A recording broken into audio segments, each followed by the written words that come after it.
down on that trip that you're aware of? Thanks for having me on, Jesse. Well, what happened on that trip was Joe Biden was in the front of the plane. My job as a White House stenographer was to be in the back of the plane in the press cabin. And if Joe or a senior administration official came back and did a briefing, and then I would record it and make a transcript. Well, that's exactly what happened. That senior administration official was Jake Sullivan, who's now our national security advisor. So I didn't see anything wrong with it at the time. Years go by. I've left the White House. I'm writing books, and I get a hold of the Hunter Biden laptop from Marco Polo. They're a nonprofit, anti-corruption nonprofit. About a year and a half ago, I started writing a Substack based on what I find. And then I go back over what I knew happened when I was working for Joe.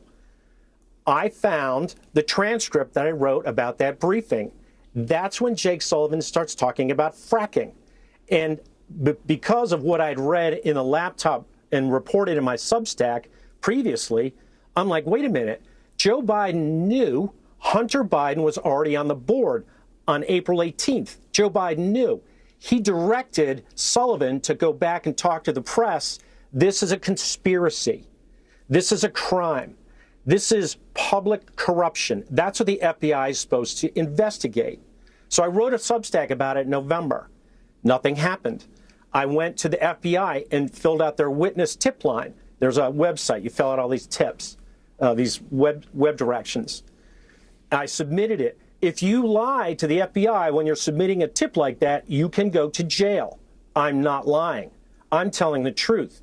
Joe Biden is lying. Joe Biden is a criminal. That's the bottom line. I don't care if he goes to Timbuktu or Ireland or anywhere. He's a criminal. And I've got the evidence. If they put me in front of the grand jury that's right now seated in Wilmington with Special Prosecutor David Weiss, my testimony becomes the evidence that will put him in jail or will lead to his impeachment. Probably lead to his impeachment first. So you're saying that Joe Biden wasn't going to Ukraine to fight corruption. Joe Biden was going to Ukraine to help the natural gas industry. At the time, he knew that his son was on the board of the biggest natural gas business conglomerate in Ukraine. That's exactly right.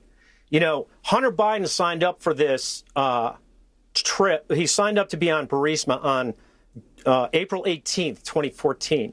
Well, on April 16th, 2014, what I've seen in the laptop was Hunter put a schedule, something on his daily schedule. I'm meeting Devin and Lucas. Lucas, Devin Archer's son. Devin Archer is a fellow Burisma board member at the WH at 11. That's the White House.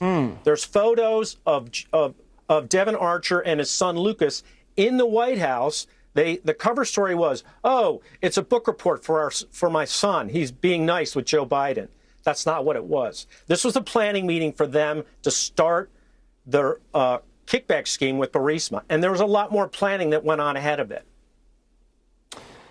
All right. So you need to be talking, we assume, to the prosecutor in Delaware, but you haven't heard back from the FBI. Let us know if they contact you. Nothing but I will immediately. I think they're going to start thinking about it after we talk tonight, Jesse. I think this is a big help in getting the public attention on their lack of inactivity. I mean, right now, the FBI's had this laptop for 3 years. I've had it for 1.5 years. I'm out investigating the FBI. That's not something they should be proud of. Yeah, well, I don't think they're actually doing an investigation at all. I think they're doing a cover-up, and that's pretty clear at this point. Mike, thank you so much for joining us. We'll stay tuned on